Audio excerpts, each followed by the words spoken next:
In an unexpected turn of events, an influential man was surprised to discover the chance to reunite with his long-lost children and wife who had disappeared years ago. Before we dive into the full story, let me know where you're watching from and what time it is. Now, subscribe to the channel and let's get started. Mark jolted awake as his phone buzzed insistently on the bedside table. Dawn had barely broken, yet his mind was already racing with the mounting problems that plagued him. Throwing on clothes in haste, his heart pounded at the urgency implied by the call. It was far too early for routine work matters, and he knew early calls rarely bore good news. Answering, he was met with the anxious voice of Daniel, his personal assistant, urging him to come to the company headquarters immediately. Mark's chest tightened. He hoped it was just another mundane issue, but Daniel's tone betrayed something far more serious. Still groggy, he grabbed his wallet and car keys, mentally sorting through the pressing issues that could have spiraled out of control. As he entered the building's lobby, the unusual bustle among the staff caught his attention. Employees exchanged tense glances, as though bracing for an inevitable storm. Ignoring the ominous air, Mark headed straight to the executive floor's meeting room, where Daniel and a group of advisors were deep in hushed conversation. The room fell silent the moment he walked in, their faces mirroring the gravity of the situation. "What happened?" he demanded, scanning their expressions. "One of our social shelters has lost its primary funding," Daniel began, his voice heavy. "We just received official notice. Without that support, the shelter won't be able to operate." Mark felt a knot tighten in his chest. These shelters weren't just philanthropic ventures to him. They were a deeply personal mission, a way to cope with the guilt that haunted him since the disappearance of his wife and children. He clung to the hope that by helping other struggling families, fate might one day lead him back to Rachel and his kids. "Is it just this shelter, or are others at risk too?" he asked, his voice steady despite the panic creeping into his thoughts. "The board is considering cutting funding for several initiatives," one of the attorneys explained, adjusting his thick-rimmed glasses. "There's significant pressure for you to scale back these investments, Mark." Mark took a deep breath, wrestling to maintain composure. He knew the mindset of certain board members who viewed the social projects as wasteful expenditures. Since Rachel's disappearance, Mark had poured his heart into these shelters, treating them as both a lifeline for others and a balm for his own anguish. Now, it seemed his dream was on the verge of collapse. "They're not just asking me to scale back," Mark said, addressing the attorney. "They want to erase anything that ties back to my family." As he spoke, another advisor handed him a folder containing a dossier of troubling news.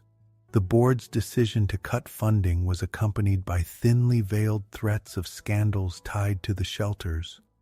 Whispers suggested some board members, aligned with influential business figures, were stoking suspicions about how funds had been used. "This is absurd," Mark snapped, flipping through the pages. "All our financial reports are transparent and up to date." "It's not about the reports," the lawyer clarified. "It's about public perception. Donations and sponsorships could take a massive hit if any negative rumors gain traction. The board wants you to make a public statement by the end of the day, announcing a significant reduction in these activities. Their justification? Cost-cutting and protecting the company's reputation." Mark closed his eyes for a moment. The constant battle to keep the shelters afloat, along with his own fragile hope, was wearing him down. But giving up wasn't an option. These shelters weren't just helping others. They were his anchor, a way to believe that doing good might somehow lead him back to his family. Before he could respond, the door opened, and Carlos, one of the few directors Mark trusted, entered. Carlos looked weary and concerned, holding news that made Mark's blood run cold. He revealed that the night before, during a closed-door meeting, several board members had strategized ways to formally suspend all support for the shelters. "You need to be careful, Mark," Carlos warned, placing a reassuring hand on his shoulder. "They're claiming these social causes are just a marketing ploy, an attempt to clean up your image after those old rumors about Rachel's disappearance." Mark swallowed hard, feeling a mix of outrage and vulnerability. For years, malicious whispers had dogged him, suggesting he bore some responsibility for Rachel and the children's disappearance. Now, it seemed those rumors were being weaponized to dismantle everything he'd built. He wouldn't allow it. "I need time to address this," he finally said, locking eyes with Daniel and the attorneys. "The shelters must stay open, no matter what." After the meeting, Mark headed to the company's press area, where a swarm of reporters awaited him, their cameras, microphones, and placards creating a chaotic scene. Outside, a group of protesters added to the uproar, demanding answers about alleged financial misconduct and dredging up the old accusations against Mark. He took a deep breath, steeling himself to face the crowd. He needed to be firm and clear, knowing full well how easily his words could be twisted. Climbing a few steps to address the crowd, he was met with jeers and hostile chants. Some of the protesters held signs with his name scrawled alongside harsh accusations. "I won't shy away from your questions," he declared, stepping up to a microphone flanked by security. "I have my reasons for supporting these shelters. If anyone wants to shut them down, they'll have to come through me." Flashes from cameras blinded him, but he pressed on. Then, a figure in the crowd held up a sign with an old photograph of Rachel and the kids, a picture Mark hadn't seen in years. The sight froze him in place, his throat tightening. The noise of the protest grew deafening, and for a moment, the chaos overwhelmed him. As tensions rose, a group of protesters surged toward the barricades, pushing past security. Mark stumbled, nearly falling, as a particularly aggressive protester grabbed his arm. Struggling free, he shouted, "Let me speak," before security managed to pull him back to safety. The situation calmed only after Daniel and a few shelter employees intervened, escorting Mark inside. Shaken, he adjusted his tie and gazed back at the still raucous protest. Turning away, he walked down the hallway toward the building's interior, determined to regroup and find a way to navigate the storm. Carlos was waiting for him near the elevators, holding a crumpled envelope left for Mark at the reception desk. Inside was a cryptic note. "Check the registry at Shelter C. Someone there has a strange name, but their description matches your wife's." Mark's heart raced. His eyes met Carlos's, a flicker of hope igniting amidst the turmoil. Could Rachel be alive, using a different identity? And if so, why had she hidden herself? Leaning against the wall, he tried to calm the whirlwind of emotions. This could be his first real clue after years of searching. Carlos, visibly concerned, added, "I just saw a document confirming that this woman arrived at the shelter a few weeks ago. The description matches Rachel's." Mark's stomach churned. Clutching the note, he felt a surge of determination. At last, there was a tangible lead. No amount of protests, boardroom scheming, or public scrutiny would deter him from following this trail.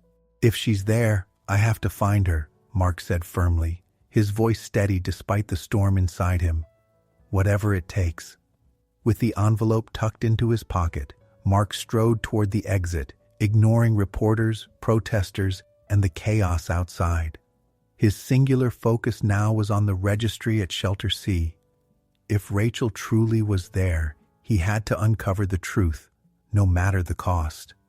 Mark remained seated in the car for several long seconds, still clutching the note in his hands. His mind raced, digesting Carlos's words. "She's using another name, Mark, but I'm sure it's her." It sounded so unbelievable that for a moment he wondered if he was dreaming, yet the hope pounding in his chest was real, and he knew he had to act immediately.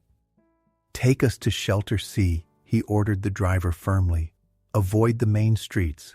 We don't want to draw attention." As the car sped through the side streets of the city, Mark felt a flutter of anxiety in his stomach. The press was constantly on his heels, and any misstep would be headline news. The protests outside the company had been a stark reminder of what happened when he became too exposed. He adjusted a baseball cap and a pair of dark sunglasses, hoping it would be enough to go unnoticed. On the way, his phone wouldn't stop vibrating. Calls from lawyers, board members, and journalists flooded in, all seeking his attention. Mark declined each one, focusing solely on the address he had been given. His heart raced, pounding as if it could break free from his chest. This wasn't just a random lead. This time, there was a real chance Rachel was nearby. He needed to see it for himself. Upon reaching Shelter C, Mark instructed the driver to park a few blocks away. He exited the vehicle discreetly, walking through the quiet streets, his nerves heightening with every corner he turned. The shelter's exterior was modest. White walls, a wooden sign bearing its name, and a few open windows revealing signs of activity within. Mark pulled his hood up over his cap and entered, his heart thumping. In the reception area, a social worker was assisting a vulnerable family. Mark waited in the small lobby, observing the shy smiles, anxious glances, and quiet hope of those seeking help. He realized this environment had always resonated with him far more deeply than any corporate boardroom. Places like this represented the humanity the corporate world often stifled. When the family left, Mark approached the desk. "Hello," he said, lowering his head slightly to avoid being recognized. "I need to speak to the coordinator." The social worker, a soft-spoken woman, furrowed her brows at his reserved demeanor, but responded kindly. "She's in a meeting. Perhaps I can help?" Mark hesitated, choosing his words carefully. "I've heard that a woman matching a specific description might have been here under a different name. She could be my missing wife." The social worker studied him briefly, perhaps finding his directness unusual. Mark's stomach tightened as he feared she might ask questions he couldn't answer, but instead she sighed, seeming to recognize something in his story. "There was a woman who caught our attention," she admitted. "She arrived a few weeks ago, very cautious, and requested discretion about her registration." Mark swallowed hard, trying to suppress his emotions. "Did she have shoulder-length brown hair, greenish eyes?" The social worker tilted her head thoughtfully. "Yes, I think so. She seemed frightened. She didn't mention where she was from, only that she needed a safe place." Mark nearly broke down. He clenched his fists to keep his emotions at bay, struggling to steady his voice. "Is there any way I can see the records? There might be a clue." She checked her watch, deliberated for a moment, and nodded, motioning for him to follow her to a room at the back. "We don't normally share personal information, but if this is truly a family reunion case, I can show you something."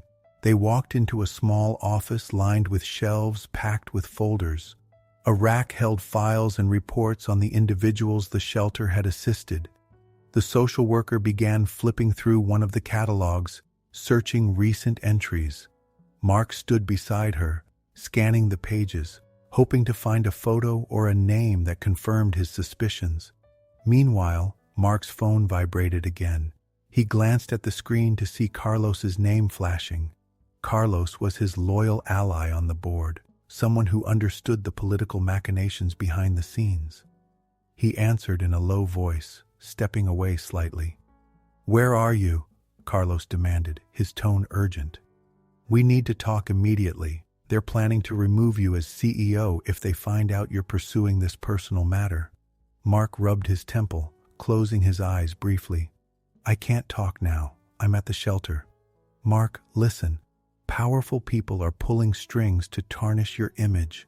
If word gets out that you're using the shelters to find your family, they'll accuse you of mismanagement.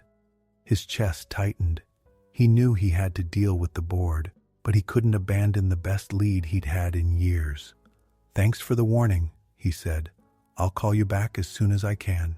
He hung up, pocketing the phone, and returned his attention to the papers the social worker was reviewing. She pointed to a field obscured by correction fluid, where the original name seemed to have been altered. I don't know why this was done, she said, frowning. We usually keep everything well organized. Someone tampered with this file unprofessionally. Mark leaned closer, noticing that some of the faint letters matched Rachel's last name. His heart pounded. I'm not imagining this. It's her surname, he whispered, his breath catching. That explains why she insisted on using a different name, the social worker said, watching him closely. She didn't want to be found. Mark didn't reply immediately. Memories of the years he had spent searching flooded back. Posters, private investigators, sleepless nights. What could have driven Rachel to live anonymously in a simple shelter, hiding her identity? It didn't make sense, but he sensed there was more to the story, something she couldn't reveal. As he examined the records, a voice behind him broke his concentration. Turning, he saw an older man with white hair wiping his hands on a cloth, as though he had just finished some maintenance work. Sorry to intrude, but I overheard you mentioning a woman who stayed here, the man said. Mark recognized him as a longtime volunteer at the shelter. Yes, Mark replied, extending a hand. I believe she may be my wife. The volunteer offered a kind smile. If it's who I think it is, I spent some afternoons talking to her in the courtyard. She was very private, but one day I saw a news article with your photo, and, well, I'm no expert, but she looked exactly like the woman in your picture. Mark's eyes welled up with tears. He took a deep breath to steady himself. It was overwhelming to hear someone speak of Rachel with such certainty after all this time. Then why did she leave? He asked, barely above a whisper. The volunteer shrugged sadly. I don't know. She seemed scared of something or someone. Just then, Mark's phone chimed with a message that made his expression darken. It was from the board president, demanding his attendance at a press conference later that day to address rumors of corporate scandals. A second notification followed, warning that if he failed to appear, the shareholders might vote for his immediate removal as CEO. Mark stifled a curse, gripping the phone tightly. The situation was spiraling out of control, but standing here, so close to uncovering Rachel's whereabouts, he couldn't walk away. Still, his rational side screamed that losing his position as CEO would also mean losing the ability to fund the shelters. I need to return to the company, he admitted reluctantly. But before I go, could you show me where she stayed? Her room, her bed, anything that might give me more clues. The social worker agreed, leading him down a narrow corridor lined with wooden doors. At the end of the hallway was a small shared dormitory with bunk beds and simple lockers. Mark surveyed the space, imagining how Rachel must have felt here, without resources, sharing the room with others in need. On one wall, there were faint marks where a poster had been hastily torn down. He also noticed an empty photo frame on a shelf, its glass intact but the picture missing. The absence intrigued him. Had Rachel kept a memento of her past and then removed it to leave no trace? Why was she so determined not to be found? These questions consumed him as he made his way back to the reception area. The social worker wished him luck, expressing hope that he would find closure. The elderly volunteer offered a light embrace, encouraging Mark to resolve the situation. Back on the street, Mark hurried to his car, realizing how much the visit had changed his day. He now had confirmation that Rachel had been there. Perhaps she had left recently. Could she still be in the city, hiding in another shelter, or had she vanished once more? On the drive back to the company, painful memories resurfaced. He recalled the night Rachel disappeared, returning home late from a critical meeting to find only a vague note offering no explanation for her departure. He remembered the emptiness of the house, without the sound of their children's laughter. For years, he had wondered if his relentless focus on work had driven them away. Was he to blame for their suffering? A sharp ringtone interrupted his thoughts. It was one of the company lawyers, summoning him to an urgent meeting upon his arrival.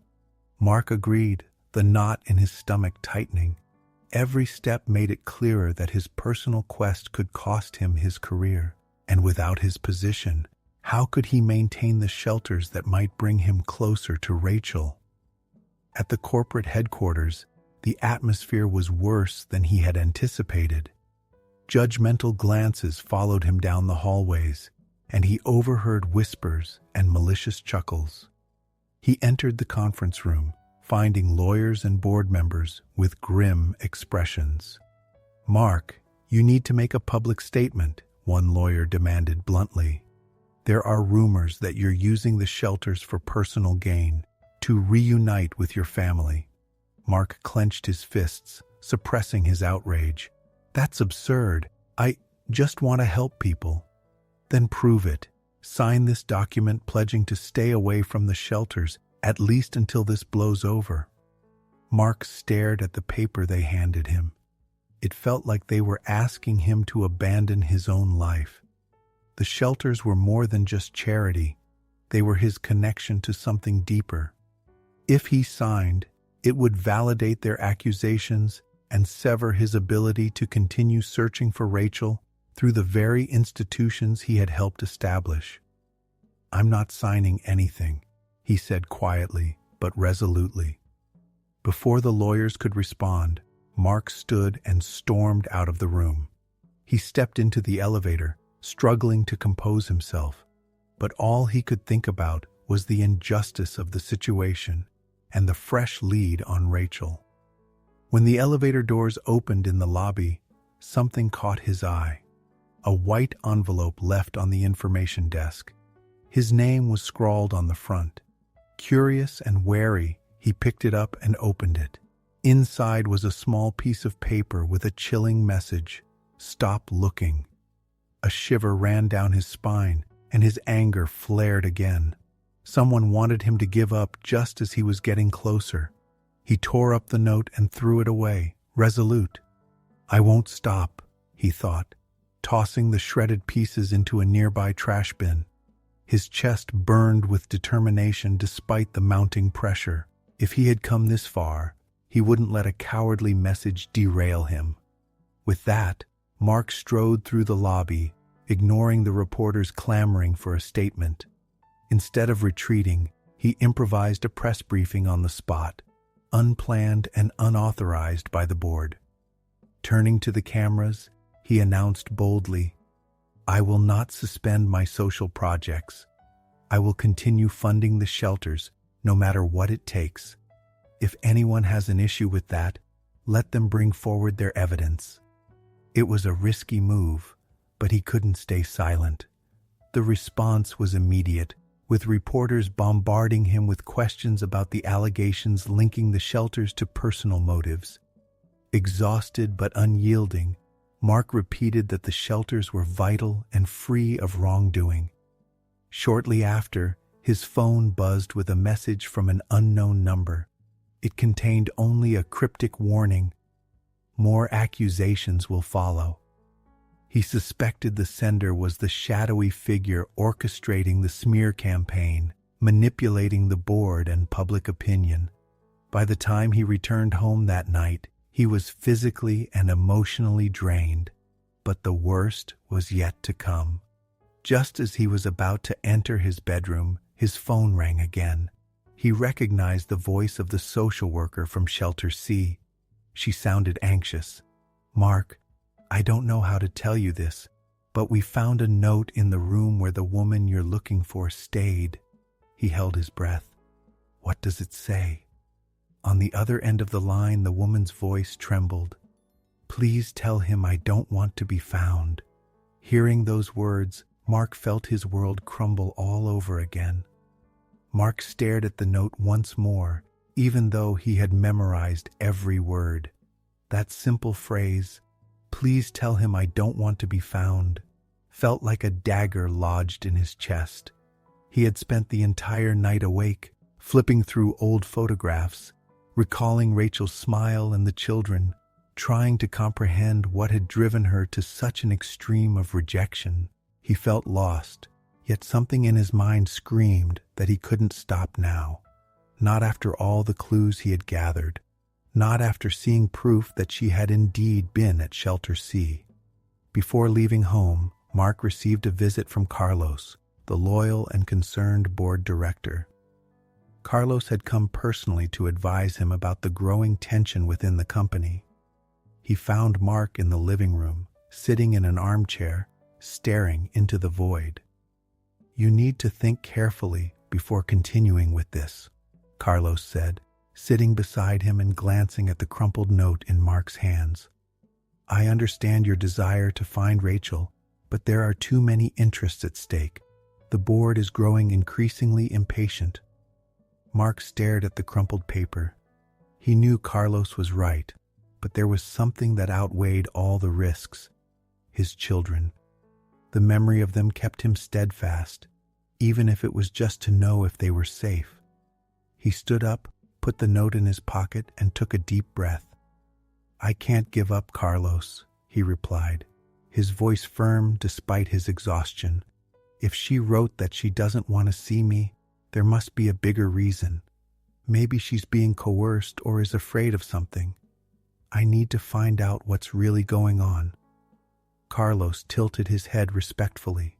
He knew Mark wouldn't back down, and the only thing he could do was support him. However, he also came bearing bad news. In the morning, a major protest was set to take place outside the company, likely stirred by someone aiming to strip Mark of popular support. The tension was about to boil over. When Mark arrived at the company building, he was met with chaos. A large crowd was protesting, holding signs accusing him of embezzlement, mismanagement of funds, and even missing family. The uproar and anger were far greater than in previous protests. Clearly, people were being paid to inflame the situation. "Shame," someone shouted, pointing at Mark as he stepped out of his car. "Where's the money for the shelters?" Other protesters pressed closer, breaking through the security cordon. Some hurled insults, others tried handing fake documents to reporters, while some were merely curious onlookers. Amid the turmoil, Mark spotted a figure that made his blood run cold. The man rumored to be conspiring against him on the board, someone with powerful political connections. He was there, camouflaged in the crowd, inciting people to attack Mark's reputation. A throng of reporters rushed toward Mark, microphones in hand, hurling aggressive questions about alleged scandals. "Is it true that you're diverting company funds to search for your wife? The board has declared plans to shut down all shelters. What's your response? Why did Rachel disappear? Are you to blame?" Mark felt his face flush. He wanted to answer, but the shoving from both security guards and protesters made it impossible to get a word out. Desperately, he tried to raise his voice. "I'm not diverting anything. My projects are transparent, and you can check the records. No one else but me has any real interest in keeping these shelters running." The crowd wasn't listening. Someone tugged at his suit sleeve, another waved a sign with false accusations in his face. Surrounded, he struggled to stay composed as the company's security guards battled to regain control. Then, amid the chaos, a staff member from the shelter, a man Mark recognized by sight, managed to approach him, panting. He clutched a folder tightly to his chest. "Sir, "I found something important," the man said, handing over the folder before being shoved aside, nearly falling. Mark took the documents, confused, but before he could examine them, rough hands grabbed at him. He stumbled, regained his balance, and, with the help of security, managed to get inside the building's lobby. Hearts pounding, voices from the protest fading outside. Inside, there was calm, but the tension lingered in the air. Sitting in a corner, Mark quickly opened the folder. Inside were documents confirming that Rachel had indeed stayed at multiple shelters, carefully avoiding any formal identification. Each record included brief observations from staff, noting that she seemed nervous and cautious, as if she were fleeing from something or someone. One note even hinted that she might have been accompanied by 2 children, though no one could be sure since Rachel kept them out of sight.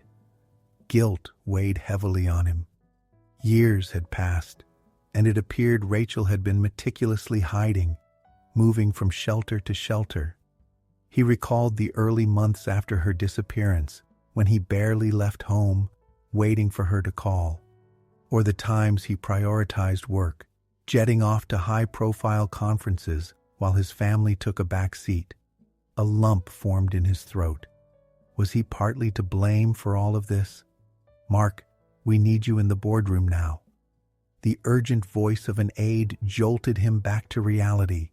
"The board president is furious and wants you to withdraw your accusations against, well, certain influential people."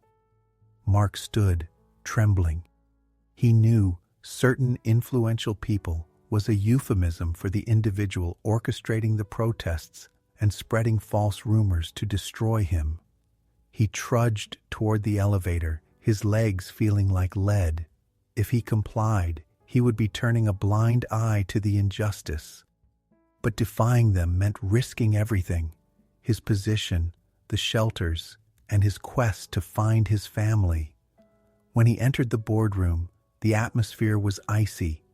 Cold stares, stern expressions.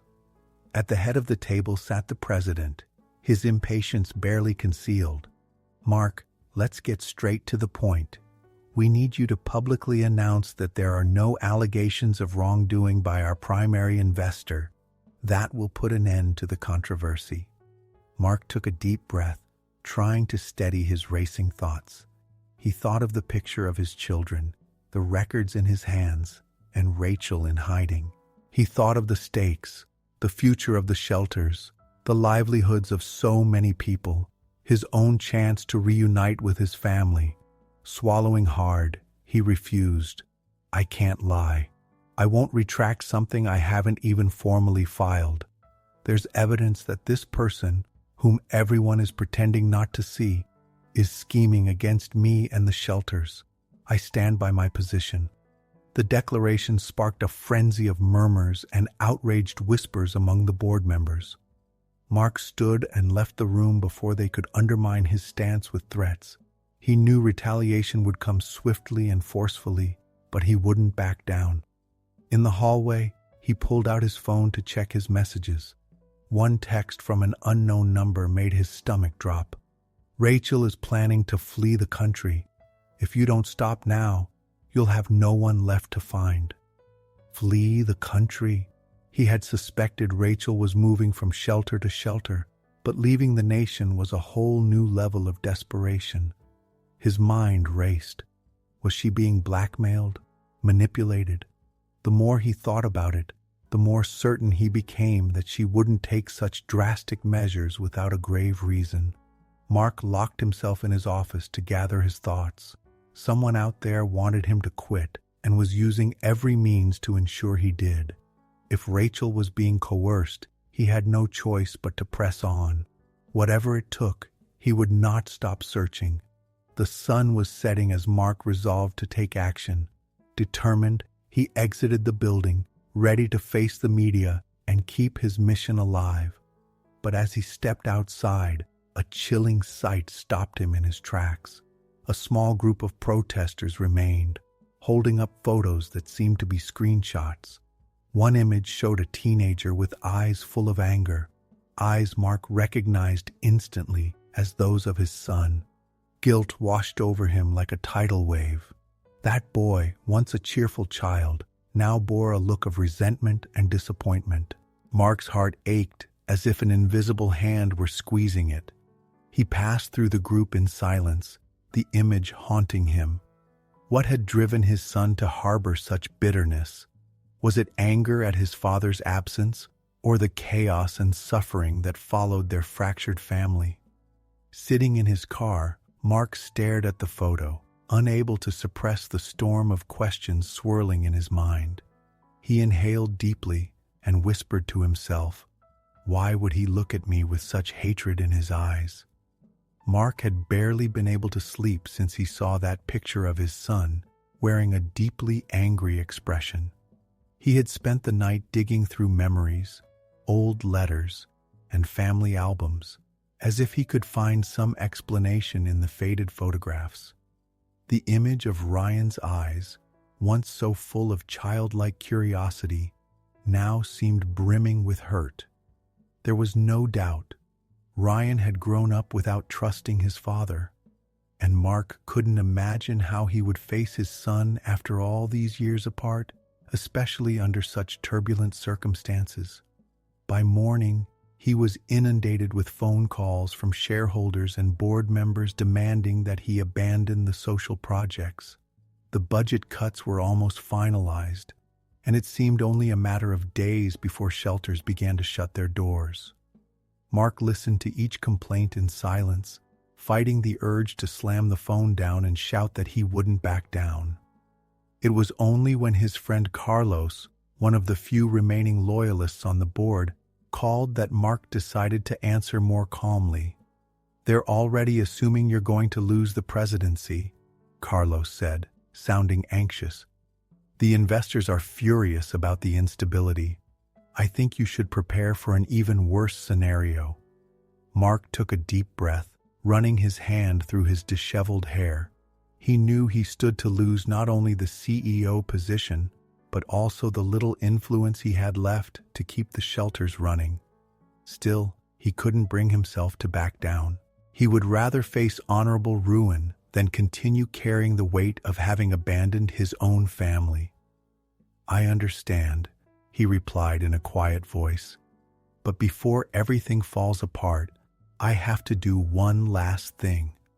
Carlos warned him about the recklessness of his decision, but Mark was resolute.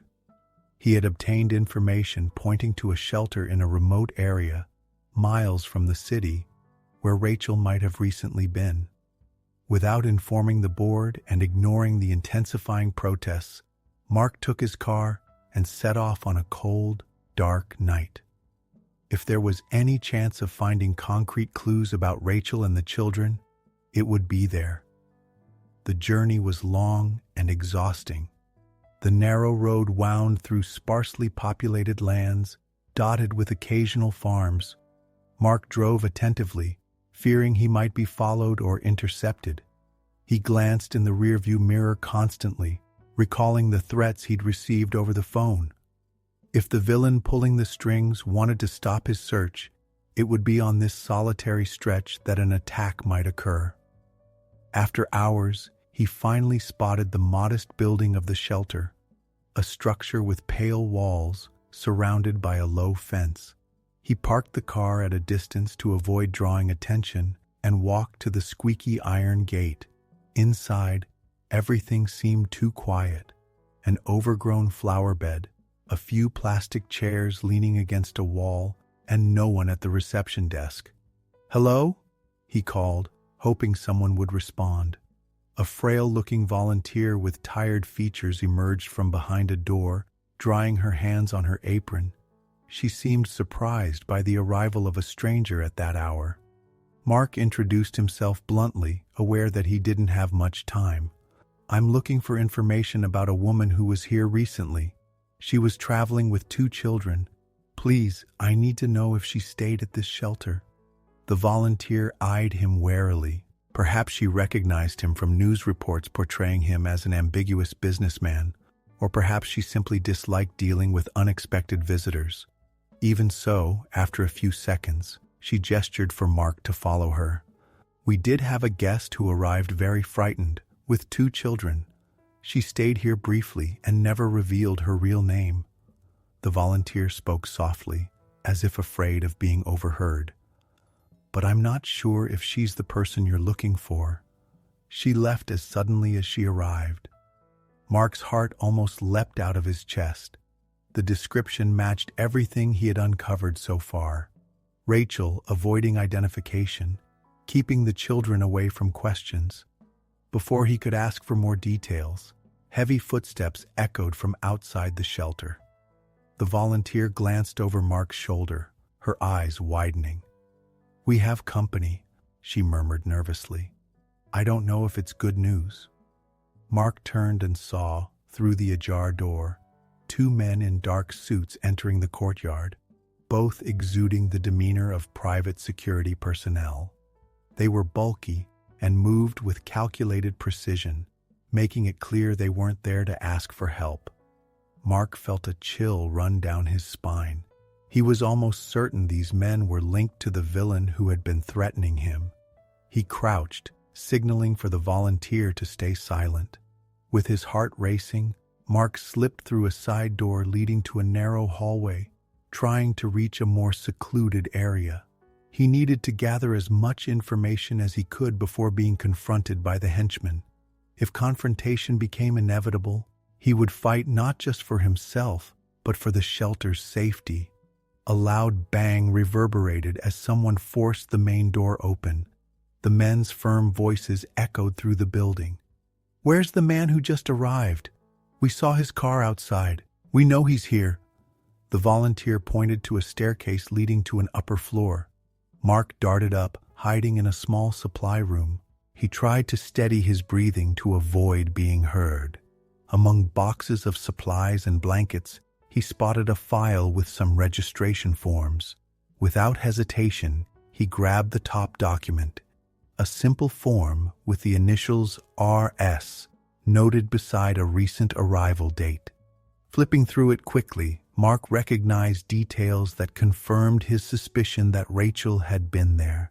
He felt an immediate sense of relief at the mention of 2 children, though no full names were provided.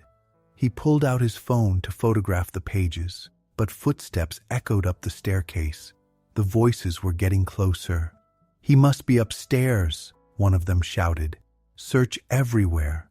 Mark braced himself for a possible fight. The storage room door burst open, and one of the men, a broad-faced, buzz-cut individual, stepped inside. He barely had time to spot Mark before being shoved against a metal shelf. The clattering of falling cans echoed through the floor. The other man rushed to his companion's aid, but stumbled into a pile of boxes. A cascade of supplies toppled over, creating a chaotic mess. "What the hell is this?" the other man yelled, only to be hit by a rolling box. Mark seized the opportunity to escape, but felt a hand grab his shirt. He was yanked back, nearly losing his balance. He had to defend himself, delivering a strike that freed him from the man's grasp. He bolted down the stairs without looking back. The shelter volunteer, frantic, gestured for him to head toward the back door. "Hurry, please," she begged as Mark approached.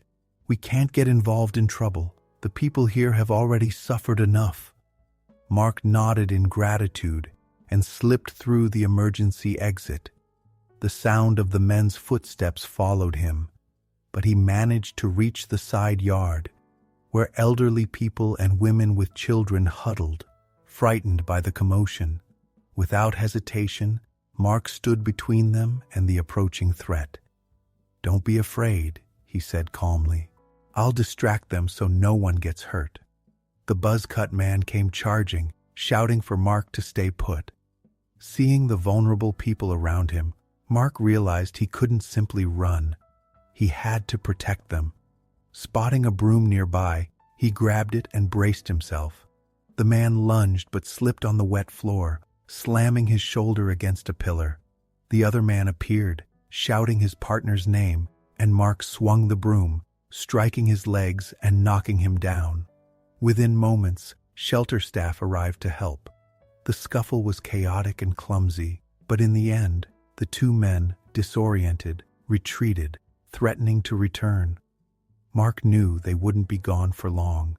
Breathing heavily, he gathered the partially soaked files he had managed to salvage. The volunteer, still trembling, escorted him to the side exit. She apologized for the situation, but Mark simply thanked her, still catching his breath. "Thank you for everything. Don't worry about me, but take care of these people. You're doing incredible work here." He hurried back to his car, his body aching from the altercation and barely catching his breath. The fight had been more intense than he'd anticipated, and he realized he'd come dangerously close to serious injury, but it had been worth it. Clutching the files tightly, he now had tangible proof, almost undeniable, that Rachel and the children were alive, moving from one shelter to another, never settling. Driving back along the deserted road, his thoughts were consumed by the fear and discomfort he'd witnessed. He wondered why Rachel had chosen to live such a fugitive life, shielding the children at all costs. What could have driven her to such an extreme decision? As he navigated the winding road, Mark pondered the answer. Perhaps Rachel was running from something bigger than him. Perhaps she believed he was a danger, or perhaps she thought he couldn't protect them. By the time Mark reached the highway back to the city, the sun was setting. He needed to return, knowing the chaos waiting for him at the boardroom. He needed to organize the evidence, fight with all his might to keep the shelters open, because they were his only trail to follow. From his jacket pocket, he pulled out a water-stained photograph, a record confirming the arrival of a woman with 2 children at that remote shelter. He examined the blurred letters, noticing the incomplete names of the children. The R of Ryan was unmistakable. A wave of emotion swelled in his chest. That letter, that familiar initial, reminded him of the bright-eyed boy who had once been his greatest pride. With one hand still on the wheel, Mark discreetly wiped away a tear, torn between the joy of finding proof that Ryan and Lily were alive and the sorrow of not being able to embrace them just yet. His phone buzzed on the passenger seat. A message from Carlos informed him that the situation at the company had worsened, but Carlos assured him he was still on Mark's side and would try to contain the more aggressive members of the board. Mark silently thanked him and kept his focus on the road. Facing the board after all this turmoil would be unavoidable, but for the first time in a long while, he felt he was on the right track. When he finally parked in his building's garage, he stepped out of the car with difficulty, his body aching from the blows and adrenaline still coursing through him. Leaning against the wall, he breathed in the cool night air, letting the tension ease. He thought of the children, of Rachel, and the life he had tried so hard to rebuild on his own. His trembling hand still clutched the file with her name partially visible. If they were here, then there's still hope. "I'll find them," he vowed. Mark woke up to his phone ringing incessantly, still sore from the fight at the remote shelter and barely having slept. The persistent buzzing signaled urgency. When he answered, Daniel's voice, his assistant, came through, overly anxious for such an early morning. Daniel stammered as he tried to explain that the press had uncovered the chaos at the distant shelter. Images of Mark fighting off thugs were circulating, alongside reports that a few people had been slightly injured in the scuffle. To make matters worse, leaked documents were accusing him of manipulating his social projects for personal gain. Half an hour later, Mark was already driving to the office, the sun barely peeking over the horizon. His mind replayed the events of the previous night, the swift fight, the invasion by those terrifying men, and his desperate effort to protect volunteers and beneficiaries. No reporter seemed interested in the reasons behind the violence, only in the headlines screaming about a problematic businessman misuse of funds, and self-serving marketing. It felt like an unending nightmare gnawing away at him. When he arrived at the building's lobby, he was met by a throng of reporters and photographers wielding microphones and cameras. He almost regretted not using the garage entrance. Before he could retreat, the flashes began popping in his face, accompanied by a barrage of overlapping questions. Is it true you funded personal pursuits with company money? Are the allegations of illegal maneuvers credible? What do you have to say about the fight at the remote shelter? Mark tried to stay composed. He fixed the crowd with a firm gaze, but didn't stop to answer. He was exhausted by the distorted narratives. Instead, he focused on reaching the elevator as quickly as possible, flanked by security guards struggling to clear a path. Once inside the elevator, pressed against a visibly frazzled Daniel, he braced himself for what was coming. "You need to see what's trending online, Mark," Daniel said, fumbling with his thoughts. "It looks like someone from the board is leaking this information to the media. The board is trying to destroy me, and they'll stop at nothing," Mark murmured, rubbing his face with his free hand. As the elevator doors opened to the executive floor, Mark was met with the sidelong glances and hushed whispers of staff. He realized that the image he'd built over years, a businessman committed to social responsibility, was unraveling in an instant. Some believed the rumors, others silently sympathized but didn't dare speak out in his defense. Daniel led him to an empty conference room and handed him a tablet filled with multiplying news articles. Sensationalist headlines echoed accusations of abuse of power, fraud, and nepotism. It was a tangled mess, difficult to unravel. Mark scanned a few lines, his stomach twisting. He set the device down on the table, unable to stomach more injustice. "We need to issue a statement immediately," Daniel suggested, taking a seat across from him. "But there's something else. Our lawyers have found that they're digging into an old scandal, something from before Rachel disappeared." Mark closed his eyes briefly, recalling the less-than-transparent deals he had made in his early career. Risky agreements he'd tried to forget after becoming successful. They weren't outright crimes, but they could be twisted to look damning if brought to light. "I knew they might use this against me, but I never thought they'd dredge it up now," he said, his voice heavy with worry. "It's all they need to paint me as a hypocrite." Daniel's confirmation deepened Mark's despair. Leaking that old mistake would bolster the narrative that he was a fraud using social projects as a facade. The thought suffocated him, compounding his torment. Ryan's eyes from that photograph haunted his mind, as if his son blamed him for everything. For hours, Mark worked with his legal team to devise a defense. Yet every conversation was interrupted by news of shareholders canceling contracts or demanding Mark's immediate resignation as CEO. Slowly but inevitably, his corporate reputation spiraled down the drain, taking with it the partnerships that sustained the shelters. By late afternoon, with his head pounding from the stress, Mark received a call from Carlos. His friend's voice was tired and disheartened. "Mark, I'm sorry, but most of the board wants you out. I've tried to argue your case, but the pressure is overwhelming.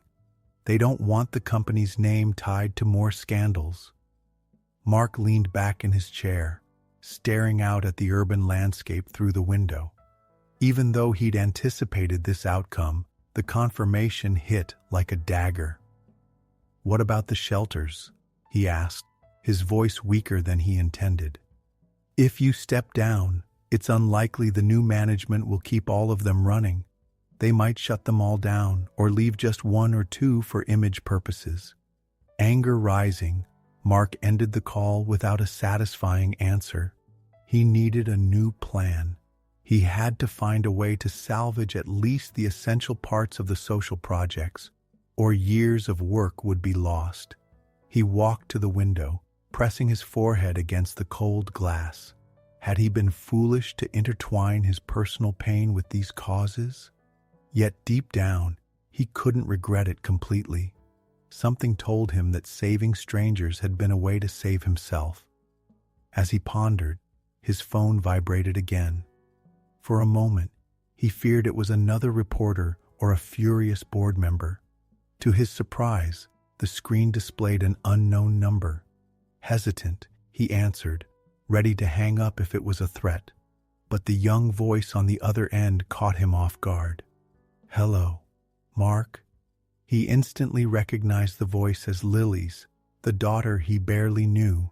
She sounded hesitant, as though summoning courage to speak. "Lily." Mark pressed the phone to his ear, trying to mask the swell of emotion in his chest. "Yes, it's me. Are you okay?" There was a brief pause before she continued, her tone filled with insecurity. "I don't know. I saw the news about you. Everyone says you made big mistakes, that you don't really care. But I've also heard stories of people saying you've done a lot for the shelters. I just don't understand. Are you who they say you are or not?" A lump formed in Mark's throat. He didn't know whether to cry or smile at finally hearing her voice. All he could do was sigh before attempting to respond. "Lily, I've made many mistakes in the past, yes. But I've also tried to make things right. These shelters aren't about marketing.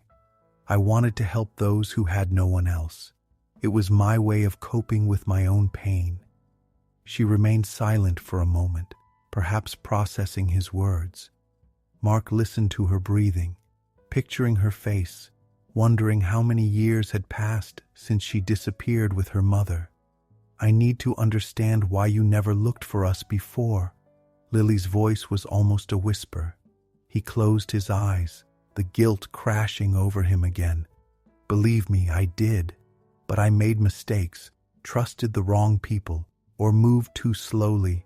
Rachel, your mother, she left no trace. I hired private investigators, put up posters, but nothing ever came back." "Well, now you're everywhere," Lily said, her voice quivering. "They say you're no good, that you deceive everyone. But I thought I should hear from you directly." Mark realized she didn't trust him yet, but there was a sliver of openness. He longed to tell her he loved her and would give anything to see her. However, he feared overwhelming her with intense declarations, given her confusion and doubts. "I'm going through a tough time," he admitted softly. "They're trying to bring me down, claiming I use the shelters for personal gain. But I won't give up, Lily. I'll prove I'm not the villain they're portraying." She let out a small sigh, which sounded like she was trying to stifle tears. "And Mom? Well, she prefers to keep her distance. She always told us not to look for you. But I wanted to hear your side." Mark drew a deep breath, emotion threatening to overwhelm him. "I'd give anything to talk to you and your brother, just to explain, face to face, what happened and why I wasn't there before." "I can't promise anything," Lily replied, her voice still unsure. "But maybe I can try talking to Ryan. He doesn't even like hearing your name." Mark's chest tightened with pain, remembering the photo where his son glared at him with hatred. "Tell him that, even from afar, I've always loved him. And I love you too, Lily. Don't let anyone tell you otherwise." She stayed silent for a few more moments, as if wanting to say something but unsure how. When she finally spoke again, her tone was softer. "I'll think about it. And I need to understand better what you did or didn't do. Anyway, thanks for answering." The call ended without concrete resolutions, but Mark stood frozen, staring at the phone for several long seconds. Talking to Lily, even amid her mixed curiosity and mistrust, felt like a victory. That small step meant everything to him. Now, alongside dealing with protests and threats, he had to clean his name to become the father Lily and Ryan deserved. not the scandal-ridden businessman the media painted him to be. Gathering his strength, Mark left the conference room. Outside, judgmental gazes still followed him. He smirked faintly, turning to Daniel. "I'll prepare for the worst, but first, I'll prove I'm telling the truth. Even if it costs what's left of your reputation?" Daniel asked nervously. "Yes, if I do nothing, I'll lose it anyway," Mark replied, striding down the corridor. He knew the media would continue its onslaught, but the conversation with Lily, fragile as it was, had reignited his determination. He would do whatever it took to show her and Ryan he wasn't the villain splashed across the headlines. If that meant revealing past transactions and admitting his mistakes publicly, so be it. Perhaps this sacrifice could finally earn him his children's trust. As he exited the building, facing journalists stationed outside, Mark felt a faint glimmer of optimism for the first time in ages. He passed through the cameras silently, declining interviews for now, but holding his head high. His goal was clear: to rebuild his image not for power, but to prove to Lily and Ryan that he deserved to be heard. He got into his car, started the engine, and before driving off, cast one last glance at his phone, hoping Lily would call again. That brief, hesitant conversation, marked by pauses, uncertainty, and unshed tears, had ignited a spark of hope. Lily still wants to know the truth, and I'll give it to her. Mark felt the weight of the world on his shoulders as he entered the spacious room where a hastily arranged press conference was about to take place. The glass windows allowed an intense, almost blinding light to flood in, mingling with the glare of camera flashes escaping from the hallways. He tried to keep his head high, but the exhaustion was evident in his eyes. He had spent the last hours reviewing documents, talking to his lawyers, and trying to predict every question the journalists might ask. The repercussions of the accusations against him had reached unimaginable peaks. Sensational headlines accused Mark of a series of alleged financial crimes, painting a narrative in which he had embezzled company funds to bankroll falsely philanthropic projects while searching for Rachel. Some tabloids even claimed he was using his wife's disappearance as a pretext to cover up shady deals. The situation was nearly unbearable, and Mark saw only one possible course of action: face the reporters head-on and tell the whole truth, no matter the cost. Daniel, his advisor, was adjusting technical details beside an improvised podium. There were microphones and cameras from various media outlets, accompanied by a general murmur that grew louder whenever someone recognized Mark entering the room. He took a deep breath, trying to control his racing heart. He wanted to exude confidence, but his slightly trembling hands betrayed his nervousness. "If needed, I'll step in and get you out of here," Daniel whispered, casting a worried glance at him. "They're likely to be aggressive with their questions, but I'll be ready to end it if things become unsustainable." Mark nodded, inhaling deeply. He had to take the risk.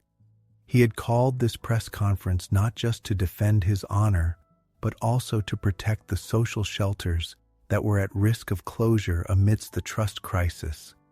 More importantly, he wanted to show Lily, Ryan, and even Rachel, wherever she was, that he was not the villain portrayed by the tabloids. As he stepped onto the small stage, the room fell abruptly silent, as if everyone were eagerly awaiting his every word. Mark scanned the anxious faces, reporters, cameramen, ordinary people who had managed to gain entry, and even some curious onlookers huddled at the back. "Good afternoon," he began, his voice a little dry but firm. "Thank you for coming. I decided to hold this press conference because many things have been said about me, about my personal life, and about the social projects I help maintain. I'm here to set the record straight." A few flashes went off, and pens began to move across notepads. The murmur resumed, but Mark pressed on. Yes, I invested in social shelters using company resources, but everything was done within legal terms and with the board's approval at the time. I have documents that prove the legitimacy of every donation and every transaction made to benefit these institutions. At that moment, Daniel handed him a folder, and Mark displayed a few pages with charts and reports, holding them up for the reporters in the front row. Many leaned in to get a closer look, while others adjusted their camera zooms.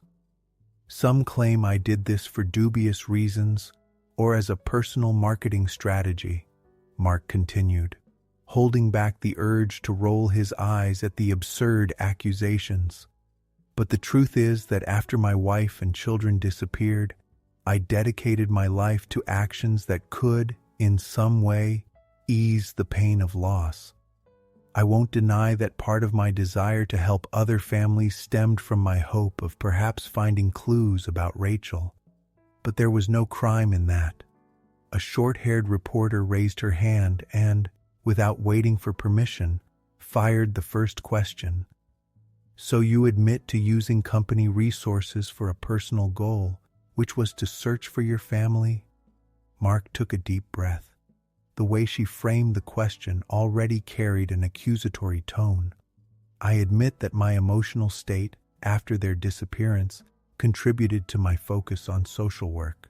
However, everything was accounted for and approved by internal bodies. There was no misuse. Another journalist quickly followed up. How do you explain the recent allegations linking your name to inflated contracts and forged invoices? These allegations are orchestrated fabrications, Mark replied, feeling a heavy weight in his chest. Knowing the true perpetrator of this setup remained unknown to most. I have here forged signatures and impossible dates.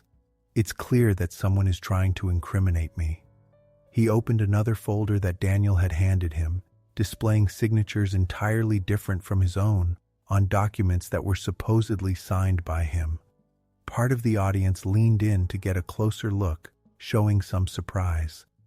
I am fully open to any independent investigation, he declared, casting a brief glance at Daniel, who nodded in agreement. What I cannot allow is for social projects to be shut down based on lies. These shelters help thousands of people with nowhere else to turn. At that moment, a commotion erupted in the room.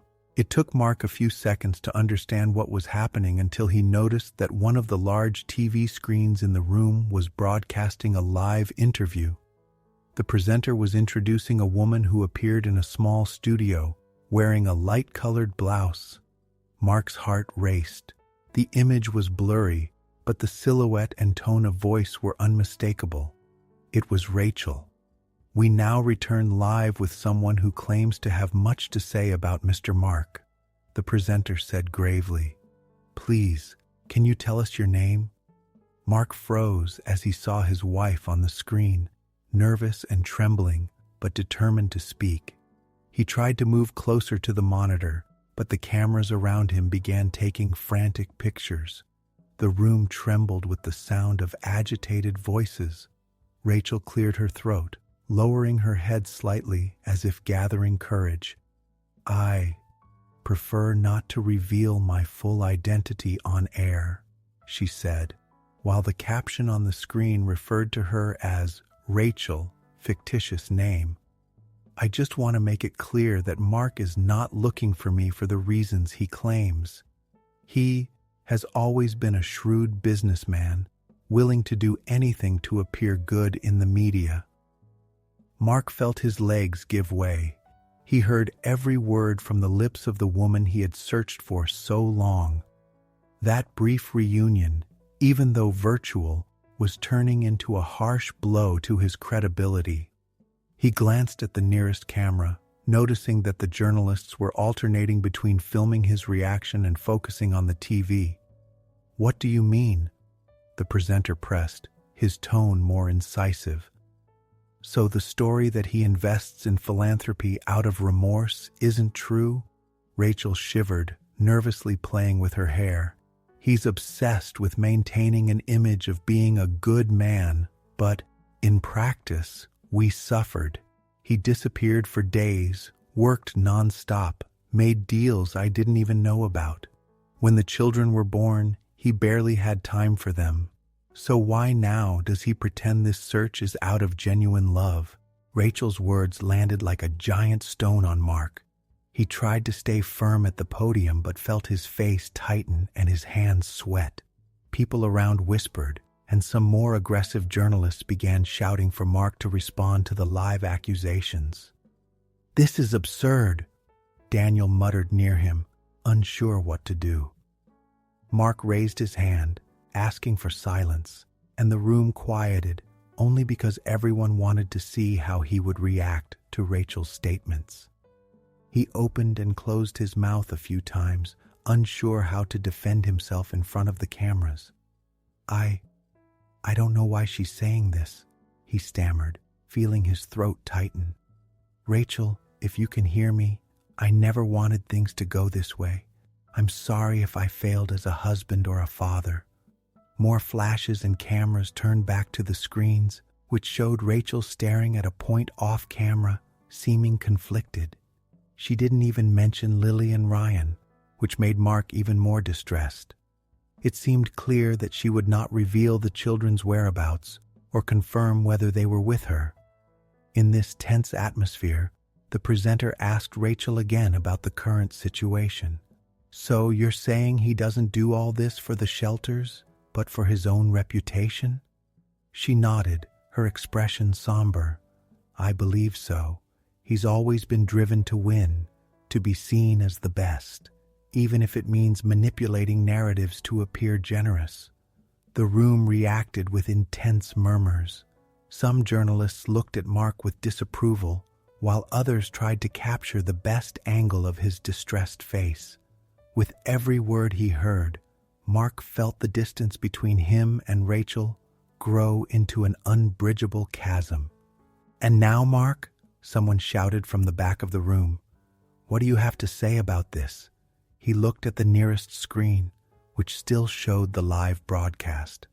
Rachel seemed to have finished speaking, but her face said much more. There was anger and hurt there. Mark recognized that expression. It was one of deep pain and disappointment, perhaps something that had accumulated over many years. Unable to find the words, he clutched the papers he held, feeling his stomach churn. He tried to start again, but the reporters' voices clashed, asking questions all at once. Then, from the back, a voice rose, with a clear tone of challenge. It could have been an ally of the perpetrator or a sensationalist reporter. Mark couldn't tell. "Come on, Mark, admit it. You're just trying to take advantage of your missing family to gain public sympathy. If you're as honest as you say, why is your own wife accusing you?" This final blow made Mark's breathing falter. A mix of anger, hurt, and frustration overwhelmed him. He wanted to scream that none of it was true, that he had been sincere all along, that he loved his children and needed to make amends for past mistakes. But as soon as he opened his mouth, flashes blinded him, and the crowd's shouts drowned out his voice. Rachel's accusations on TV seemed 1,000 times stronger than any justification he could offer at that moment. Out of options, Daniel tried to calm him, touching his shoulder. "I think it's best if we end this here," he whispered, seeing Mark trembling with indignation and sadness. Mark nodded slowly, facing the nearest camera, aware that thousands of people were following this press conference at that very moment. Everything he had said about his innocence and legitimate donations had become secondary to Rachel's public statements. The room was in chaos, journalists demanding answers, security stepping in to contain shoving, and the presenter's voice on TV replaying excerpts from Rachel's testimony. "Thank you all for coming," Daniel announced loudly, abruptly ending the session. Gradually, Mark stepped away from the podium, his head bowed. He walked through the crowd almost mechanically, not seeing the faces around him. As he crossed the hallway to a side exit, His legs nearly gave out. He leaned against the wall and for a fraction of a second suppressed the urge to punch something. He felt powerless, aware that, in the public's eyes, the final twist had occurred. Rachel had appeared and accused him of manipulation. Daniel supported him, trying to say something comforting, but Mark was too stunned. He needed a few minutes of deep breaths before he could utter any words. Then he raised his face. "It seems I've lost this battle," he murmured, hoarse. "And if even Rachel has turned against me, there's nothing more I can do now." Daniel didn't know what to say. The two exchanged a glance, sharing a sense of helplessness. Everything Mark had done to clear his name, every document displayed, every explanation, had been overshadowed by Rachel's appearance on TV. The memory of her face, speaking with a trembling voice, would never leave his mind. With heavy steps, Mark entered the car waiting for him at the back of the building. He barely closed the door before collapsing against the seat, feeling the exhaustion of a battle that seemed lost. Rachel's last words echoed in his head. He's always been driven to win, to be seen as the best. If she saw him that way, how could he correct such a deeply rooted impression? And was it too late to reconnect with her and the children? As the car drove off, Mark discreetly wiped his eyes, holding back tears that threatened to surface. He noticed a few reporters running after them, capturing every second of what they considered the escape of a cornered man. And he truly felt trapped in a dead-end alley. Finally, looking at his phone, he saw hundreds of messages and notifications. He knew that many would celebrate his downfall, while others would simply revel in the spectacle. But deep down, what hurt the most was knowing that Rachel had been the key piece for this final blow. Mark tried to formulate some argument in his mind to clear his name, but everything sounded weak compared to her public statement. "No matter what I do, everyone keeps seeing me as the villain." Mark spent a sleepless night wrestling with recent events.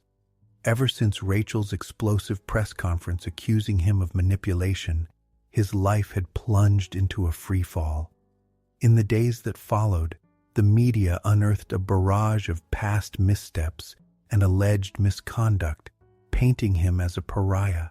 He felt the weight of the world against him, and worse, he could see no way to prove otherwise. The next morning, the office exuded an oppressive silence. What once had been a hub of Mark's vision and leadership now felt like a maze of downcast eyes and hushed whispers.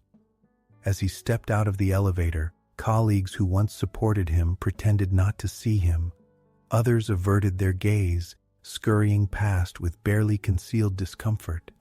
Daniel, his aide, approached with the grave demeanor of someone delivering bad news. Around them, clusters of board members gathered, murmuring. Though Mark couldn't hear their words, their body language betrayed a mix of pity and grim satisfaction.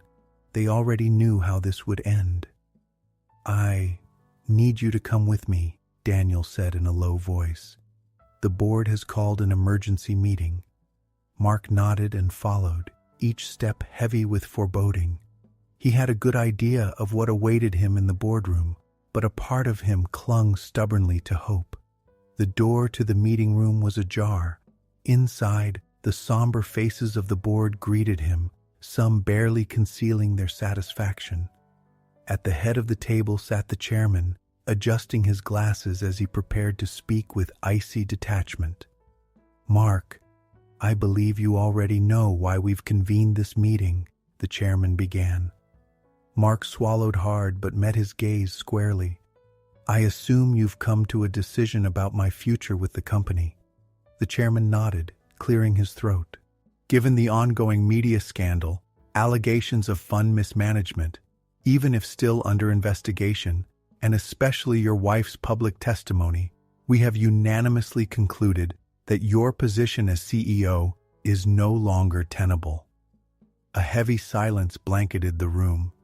Mark noticed Carlos, his closest ally, sitting in the corner with a sorrowful expression. He looked like a man who had tried to fight but ultimately yielded to the inevitable. In the interest of the company's stability, the chairman continued, we request your immediate resignation. There will be no substantial severance package, as a portion of your assets will remain frozen pending the outcomes of the investigations. Mark inhaled deeply, his chest tight. Though he'd anticipated this moment, hearing it out loud was a gut punch. The title, the influence, the resources, all gone. Even his ability to fund shelters and support charities would be severely curtailed. For a fleeting moment he considered protesting, but something inside him surrendered. Fighting this tide now would be futile.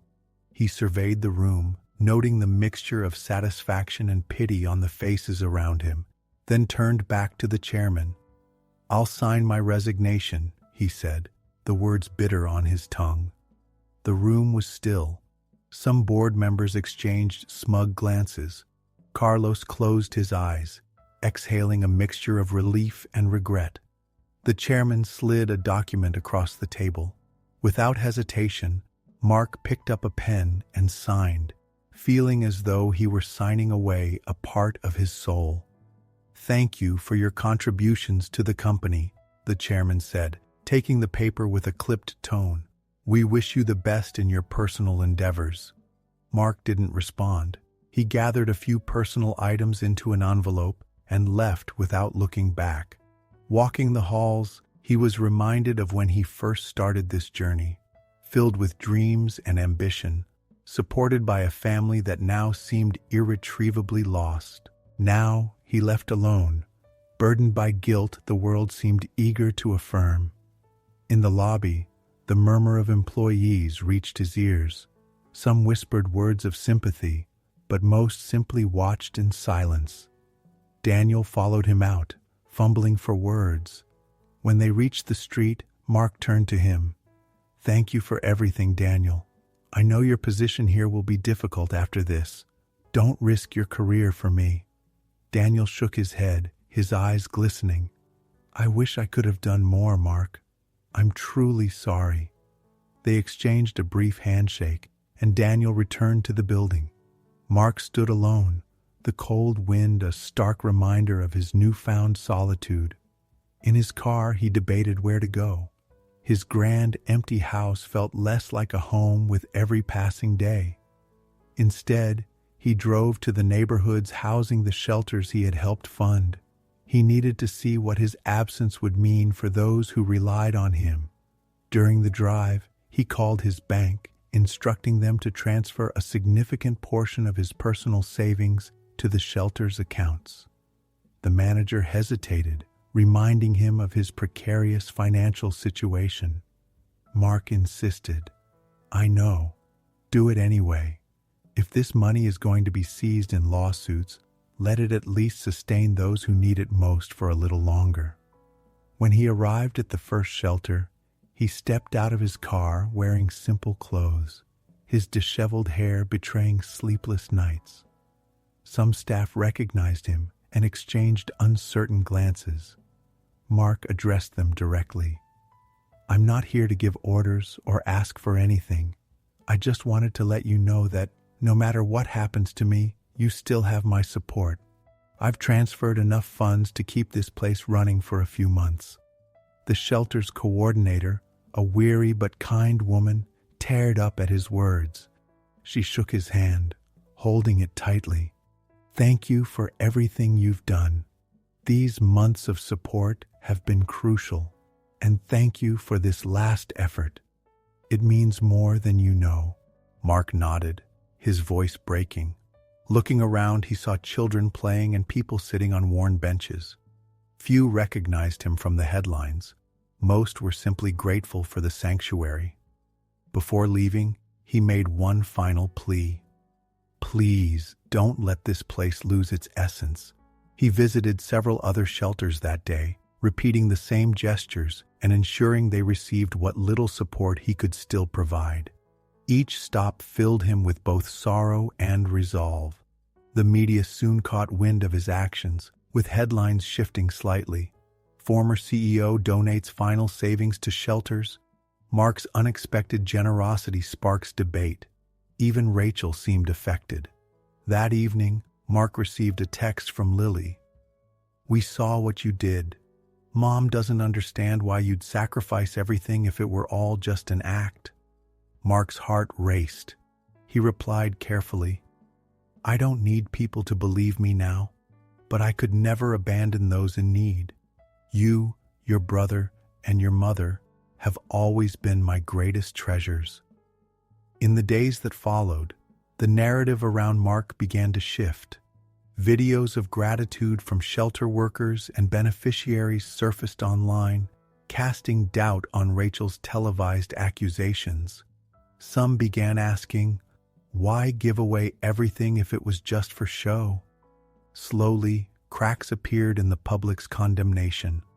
One morning, Carlos arrived at Mark's modest new apartment with boxes of salvaged office belongings.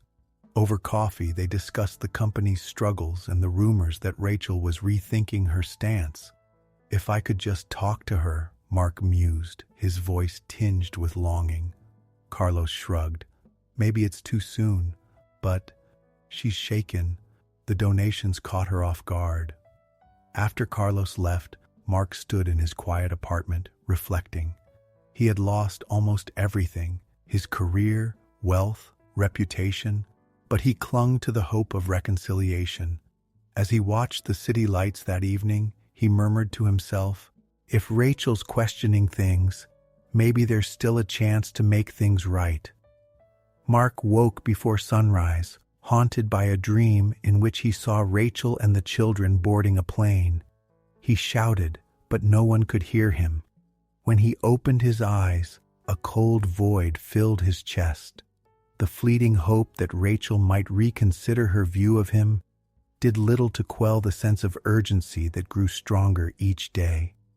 After a silent, bitter coffee, he left the house to revisit some of the shelters where he'd found clues about Rachel and the kids. He needed to confirm if anyone else had seen her or if there was any sign she was actually planning to leave the country. The note he'd received earlier, hinting at an imminent departure, continued to haunt him. He couldn't afford to let the situation resolve itself. Early in the morning, he arrived at a shelter located on the outskirts of the city. He noticed the facilities were emptier than usual, as many of the residents had moved on to social reintegration programs. A volunteer greeted him warmly and, recognizing him, smiled in gratitude, mentioning the donations that had recently arrived. That money would sustain their operations for some time, despite all the turmoil surrounding Mark's name. As the volunteer spoke, Mark felt torn. It was comforting to know his efforts still had a positive impact, but it reminded him that, without control of the company, he couldn't extend that help for much longer. He asked to speak with the shelter's director, hoping for any information about Rachel's recent movements. The director received him in a small office, cluttered with stacks of files, papers, and records. She removed her glasses and sighed, her exhaustion evident. "I haven't seen her since the last time you were here. I asked some of the other volunteers if they noticed anything unusual. All I know is she left abruptly, without leaving much of a trail." Mark's stomach tightened. He needed to confirm whether Rachel truly intended to leave the country, but so far, he was working with little more than rumors. "And the kids?" he ventured, using the term kids, even though one of them, Lily, was already a teenager. "Did anyone see if they were with her?" The director hesitated. "They said she often left at odd hours, avoiding the reception desk. Honestly, there's not much to tell." He nodded, frustrated. Before he left, the director mentioned that Rachel had once talked about a distant relative living abroad, but she didn't have any more details. Mark filed that information away. It might provide a clue about where she intended to flee. As he left the shelter, his phone rang. It was Carlos, his last remaining ally on the board. Carlos's voice was hurried. "Mark, I just found out about some shady dealings at the company. They're planning to sell off international assets, probably diverting some of the funds to benefit the guy who smeared your name." Mark's mind raced, recalling the nemesis who seemed intent on keeping him from uncovering the truth about Rachel. It was likely he was also working to cut off any financial means Mark had to support the shelters. "I don't have the power to stop it anymore," Mark muttered, looking at his empty hands. "But thank you for letting me know." Carlos mentioned a lead involving a remote shelter in a mountainous region where someone had reportedly seen a woman resembling Rachel with 2 children matching the ages of his kids. Mark ended the call, his heart pounding. Every new town, every new shelter brought a glimmer of hope that he might find Rachel there, but so far, every trail had led to scattered fragments of evidence. Still, he decided to pursue this new lead. He jotted down notes in a small notebook, grabbed his car, and set off for the countryside, navigating winding roads. The journey was long, so he put his phone on speaker to check messages. Among spam and anonymous threats, he found a short voicemail from Lily. "I'm not sure she's actually going abroad, but Mom keeps talking about a fresh start. Something that doesn't involve you. She's made up her mind. Be careful." Lily's voice sounded distant, as if she wasn't sure what she wanted to say. Mark felt a pang of guilt, thinking of his daughter caught in the middle of a conflict she hadn't chosen. The message confirmed Rachel's plans to either leave the country or sever ties with him completely. Hours later, after a grueling trip, Mark arrived at the mountainous shelter. It was a modest building next to a rural school. Few people were around, as most residents worked in the region's fields. Inside, a young staff member greeted him. She recognized Mark and didn't seem surprised to see him. News of his involvement had likely spread to every shelter, given his years of support. "You're late," she said, opening a ledger. "A woman matching the description of the person you're looking for was here, but she left 2 days ago." Mark's heart skipped a beat. "Was she with 2 kids?" The young woman nodded, flipping through the ledger. "About 12 and 13 years old, right?" He nodded, feeling a mix of relief and desperation. He had to know where they went. The staff member scanned the notes and mentioned that Rachel had last talked about heading to a nearby village to catch transport to a larger city. Hearing this, Mark realized he was always one step behind. "Do you think she's still in the area?" he asked urgently. The woman bit her lip, glancing out the window. "I can't say for sure. Some people claim to have seen her at the nearest bus station, but we don't have confirmation." Mark thanked her for the information, noted the village's name, and left. In his rearview mirror, he saw the young woman waving goodbye, her expression sympathetic. On the way, he decided to stay in the region overnight. He booked a room in a simple but cozy inn, determined to follow the trail before it went cold. That evening, he quietly explored the village streets, questioning shopkeepers, taxi drivers, anyone who might have seen a woman with 2 children. Most had no information, but a fruit vendor recalled selling apples to a hurried woman with a grumpy boy and a quiet girl. Mark was certain he'd described Rachel, Ryan, and Lily. When he asked the time, the vendor could only say it was yesterday afternoon. Later, at a gas station where truck drivers were taking a break, Mark asked if anyone had seen a woman with 2 children trying to travel. At first, the responses were negative, but after pressing, one driver mentioned they had taken a van heading to the city that very night. Checking his watch, Mark realized it must have been almost the same time he had arrived in the mountains. Frustration welled up as he recognized how close he'd come to catching them. Exhausted, he returned to the inn. In the modest room, he collapsed on the bed and stared at the ceiling, his mind racing. He wondered what it would take to convince Rachel to at least hear him out. Lily's words replayed in his mind. She doesn't want a fresh start that involves you. Did Rachel blame him so much that she preferred a life of anonymity in another country, cutting him out of their children's lives? His phone buzzed, breaking his train of thought. A video call from an unknown number appeared on the screen. His heart pounded as he answered, hoping it was Lily again. To his surprise, Ryan's face filled the screen. He looked older than Mark remembered, his hair slightly grown out, but his eyes were heavy with resentment. "Dad?" Ryan said hesitantly. I don't know why I called." Mark sat up, overwhelmed with emotion. "Son, it's really you. How are you? Where's your sister? And your mom?" Ryan rolled his eyes, his anger barely contained. "Does it matter where we are? You've always been absent. Why care now?" The words stung, but Mark tried to stay calm. "I've always cared, Ryan. Maybe I showed it the wrong way, but I've never stopped loving you." Ryan let out a bitter laugh, avoiding eye contact as if trying not to cry. "Love? Then where were you on birthdays, when we needed you? Mom cries sometimes, but never tells us why. Lily tries to defend you, but I—" His voice cracked, and Mark fought back tears. He wanted to hug Ryan, to tell him he'd do anything to make up for lost time. But the boy's face was tense with emotion. "I just called to say, we're leaving soon," Ryan continued, his words tumbling out. "I don't want this drama anymore. Stop looking for us, okay?" Mark's chest tightened. Ryan's gaze burned with a mix of anger and vulnerability. When Mark tried to respond, Ryan interrupted him. "It's over. You can't fix the past. I'm used to not having a dad. Just don't blame Mom. She did her best."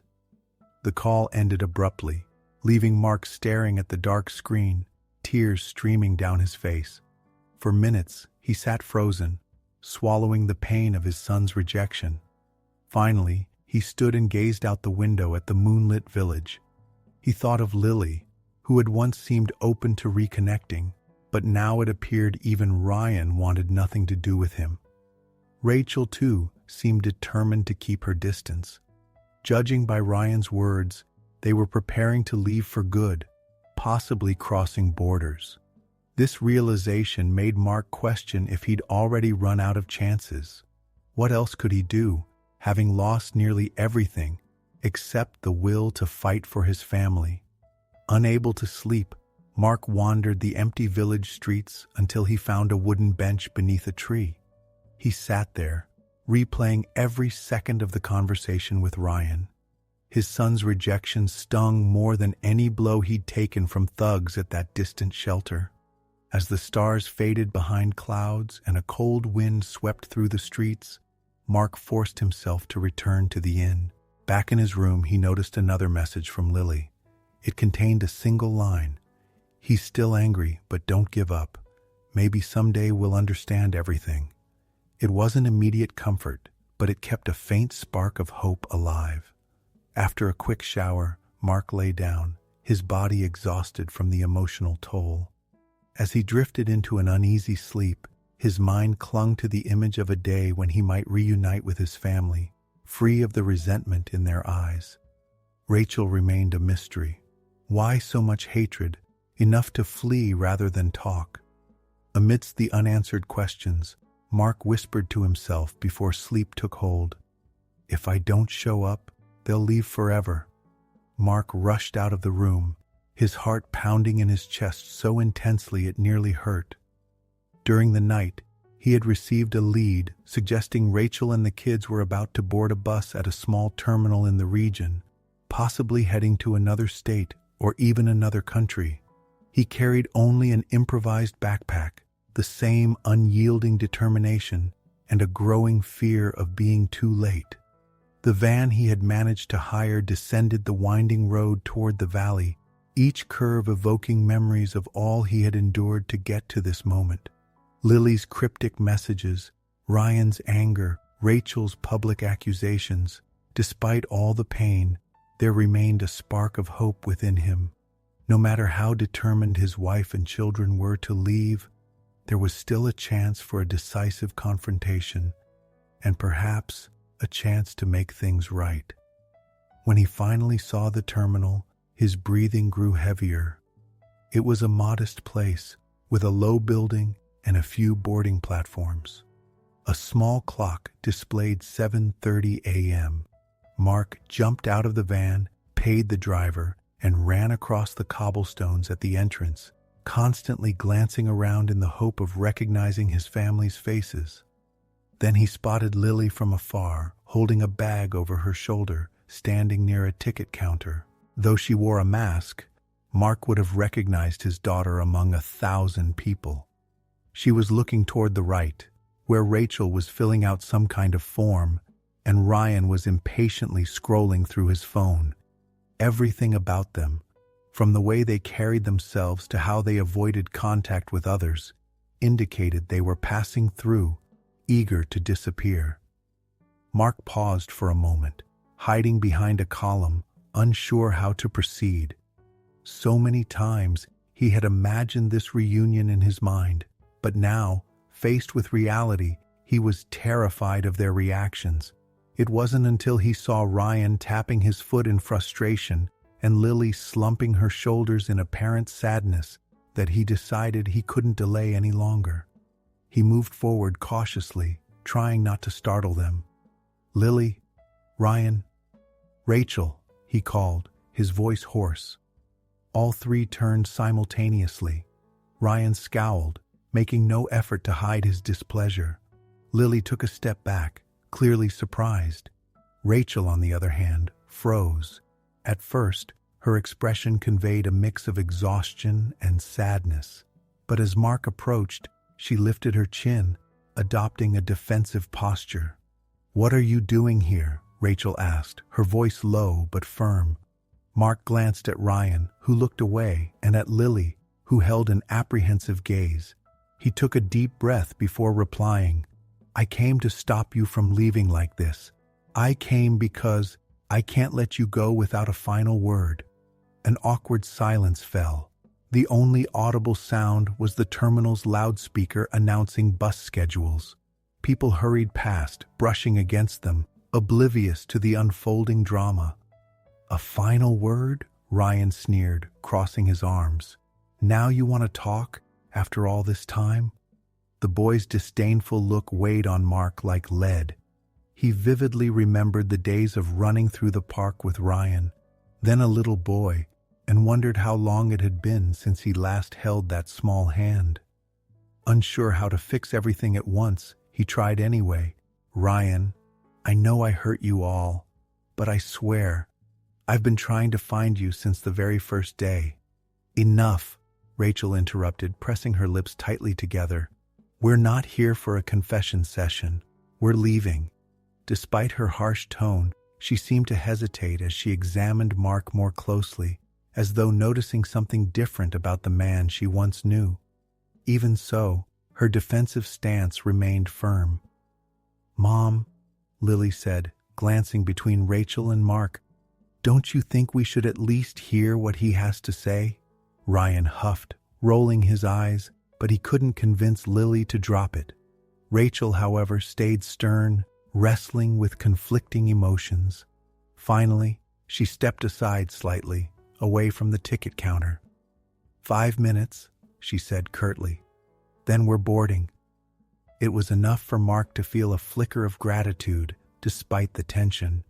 He knew he had to speak quickly, and above all, sincerely. "I lost my position at the company," he began, looking first at Ryan and Lily, then at Rachel. "I lost nearly everything I built, yet I used what little I had left to save the shelters." "Why?" Rachel questioned, her tone tinged with irony. "To look good? To clear your name?" "No," Mark replied immediately, swallowing the anger threatening to surface. "Because those people need help, and I couldn't keep living, knowing I started something only to abandon them halfway." Ryan gave a crooked smile, but didn't respond. Perhaps even he recognized that Mark's donation didn't make sense as a mere PR move, given that Mark no longer had status or influence. Lily, on the other hand, appeared curious, or perhaps willing to believe. Rachel averted her gaze, contemplative, before turning back to him. "You talk about sacrifice, but what about me and the kids? Where do we fit into this altruistic narrative of yours?" Mark stepped closer but kept a respectful distance to avoid intimidating her. "I admit that in the past I was obsessed with expanding the company, making money, and earning recognition. It consumed me and, in some ways, blinded me to what really mattered. I was wrong." He looked at Ryan, whose face still radiated resentment. Then, with a voice trembling with emotion, he faced Rachel. "But I haven't gone a single day without missing you all. And, even if it's not enough, I tried to ease that pain by helping other families, as if caring for other children could lessen my guilt. Now all I want is a chance to prove I can change." At that moment, a voice came from behind Mark. What a touching family scene. He turned and recognized a tall man in a suit wearing sunglasses. Mark knew who he was, the main culprit behind his professional downfall, the one who had stirred protests and falsified documents to oust him, the villain disguised as a respectable investor. "You!" Mark exclaimed, clenching his fists as his heart raced at the sight of his adversary so close to his family. "What are you doing here?" The man removed his sunglasses and flashed a smug smile. "I'm just here to witness the end of your pathetic story. I couldn't resist watching you try to win back your family. But clearly, they have no intention of staying with you." Ryan stepped forward, his eyes wide. "Who is this guy?" "Someone your father made deals with in the past," the man replied before Mark could intervene, "and who enjoyed many advantages while your dear dad focused solely on growing at any cost."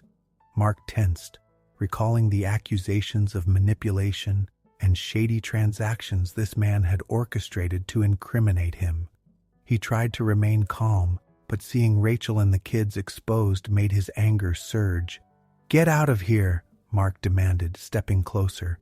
"This is a family matter. You have no right to interfere." "Oh, don't be naive," the man retorted, adjusting his suit.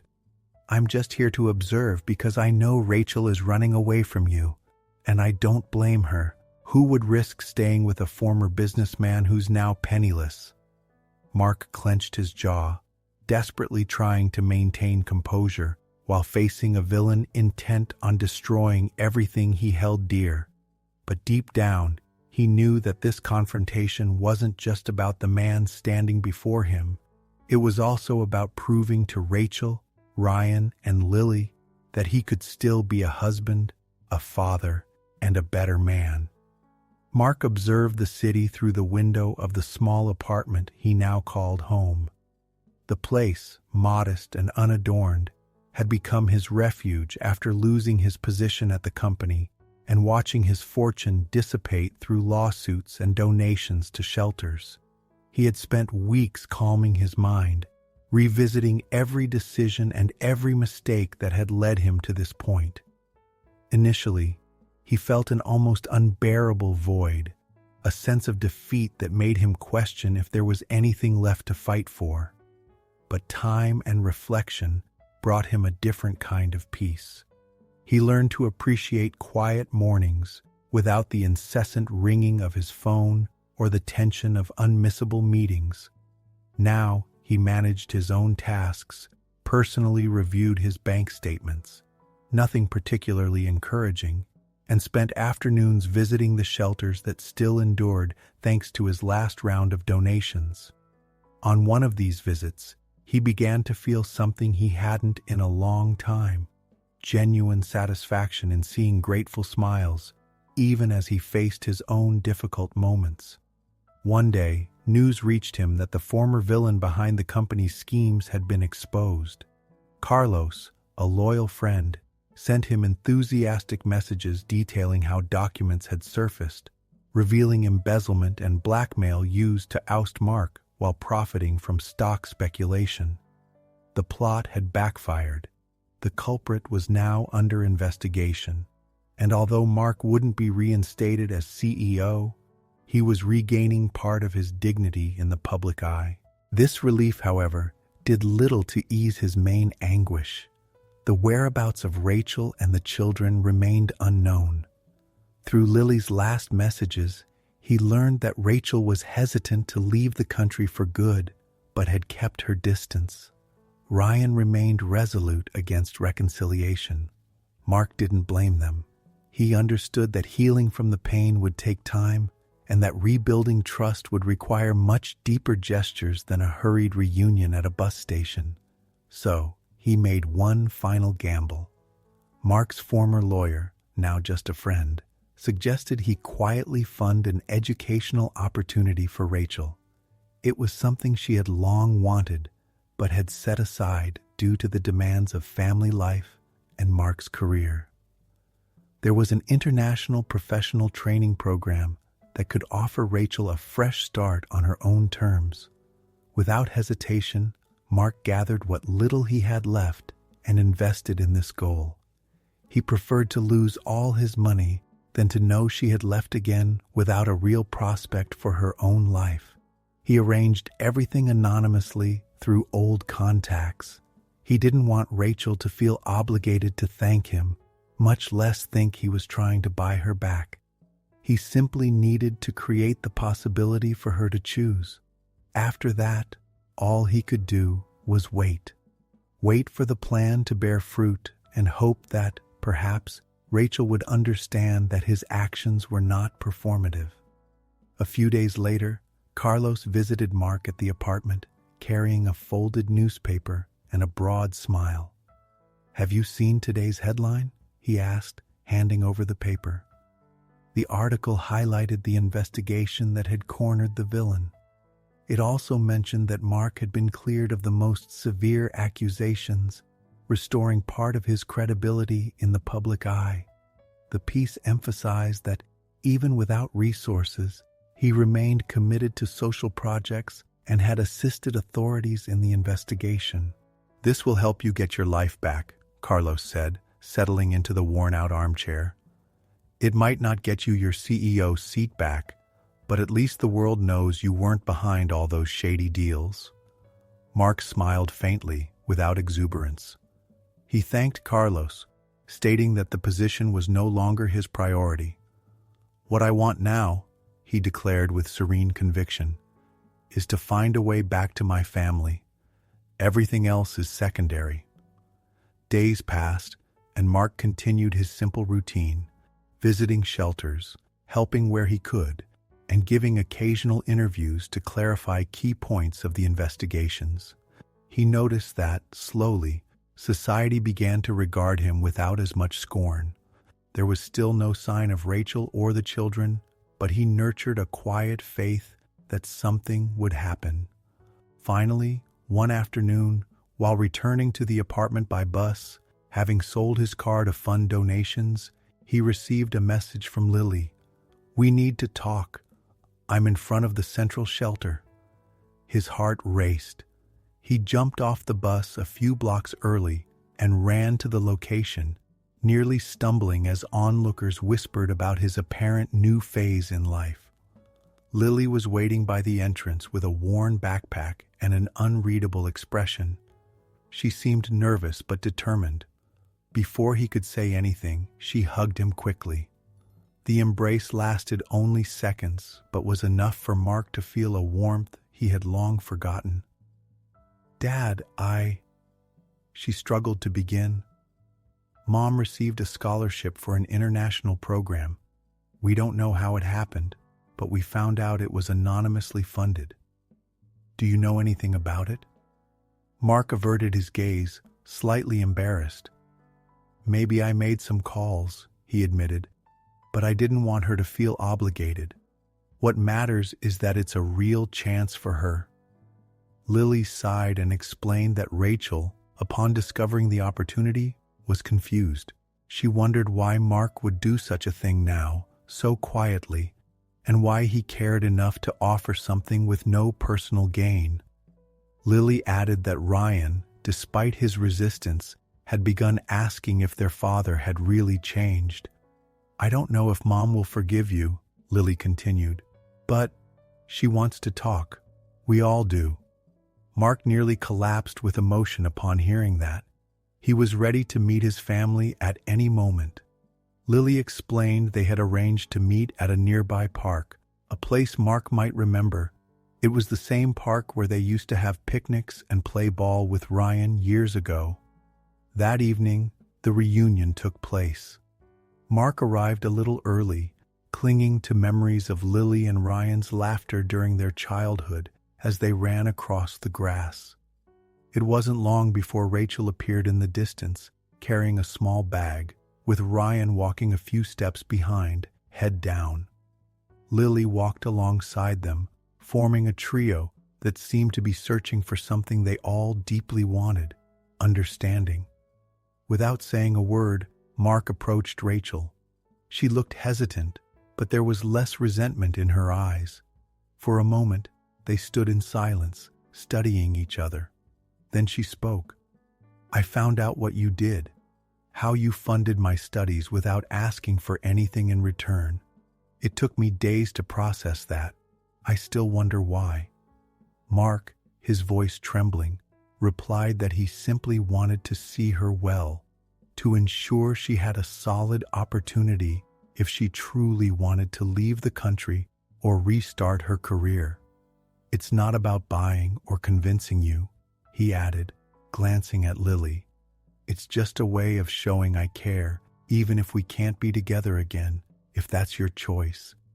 Ryan, who had stayed back, stared at the ground. Lily stepped aside, giving father and son space. Mark approached cautiously, trying not to overwhelm him. "I know you hate me for being absent," he said, his voice thick with emotion. "But you can't imagine how much I regret not being there for you. You grew up, and I missed every moment." Ryan scratched his head, struggling to maintain his facade of hostility, yet tears welled in his eyes. "I don't know if I can forgive you," he muttered, "but I want to understand." Mark felt grateful for even that glimpse of openness. He knew reconciliation wouldn't come overnight, but this beginning was a priceless gift. Standing side by side, they began to talk about the past, not to assign blame, but to understand how their choices had led them here.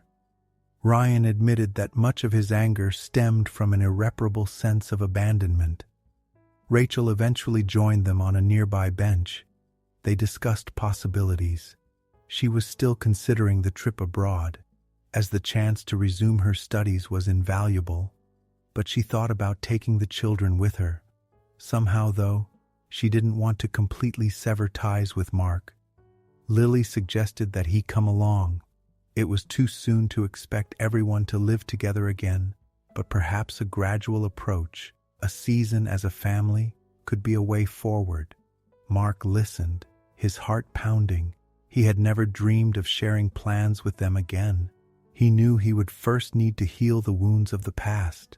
The days of neglect and work obsession had left deep scars, and each carried their own pain. Still, there, under the park's evening breeze, they took their first steps toward rebuilding. He stood up, walked to an ice cream cart in the park, and returned with 4 cones, offering one to each family member. It seemed trivial, but seeing Ryan accept the cone without complaint felt like a small triumph. Rachel sighed as she tasted a flavor that brought back memories of simpler times. Lily, smiling, tried to lighten the mood by recalling how her father used to buy helium balloons for them at the same park.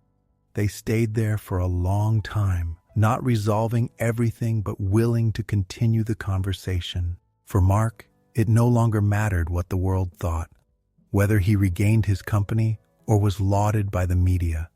His greatest victory was being able to look at his family and see that there was still hope for rebuilding. When night fell, they stood up to leave. None of the four had definitive answers about the future, but there was a shared understanding that, at least, they would move forward together. A simple act, yet one that marked the end of a cycle of running and blaming. In a gesture of affection, Lily hugged her father more firmly, and Mark felt an overwhelming emotion. Ryan, still reserved, nodded, signaling his willingness to try. Finally, Rachel turned to him.